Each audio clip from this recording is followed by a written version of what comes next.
Ka shprehur pendes avokati e shoferit që i mori jetën 2 të miturve në Durrës, Savite Burg rrezikon. Avokati e shoferit që shkaktoi aksidentin me 2 vdekje, 2 të mitur dhe plagosjen e një të treti ka treguar detaje nga procesi gjyqësor që u zhvillua në gjykatën e Durrësit ndaj 57 vjeçarit u caktuar mas arrest me burg. Arta Gecaj tha se ndaj tij rëndojnë 3 akuza ndërsa rrezikon 5 deri 20 vite. Avokatja deklaroi se klienti i saj, Nikol Radaçi, është rënd psikologjikisht, ndërsa shtoi se ai ka shprehur pendes për ngjarjen. Gjykata caktoi masën arrest me burg për të pandehurin. Nga prokuroria kanë ardhur 3 akuza që rëndojnë ndaj të pandehurit.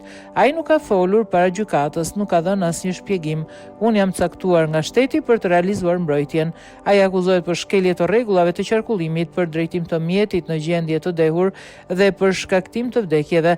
Ai rrezikon nga 5 deri 20 vite, parashikohet dëmi me burg. Po ashtu, ai akuzohet edhe për largim nga vendi i aksidentit. Ai ka shprehur pendes edhe sot dukej në gjendje të rëndë psikologjike. Atyre që ai ka shprehur i qëndron akoma, ka thënë ajo.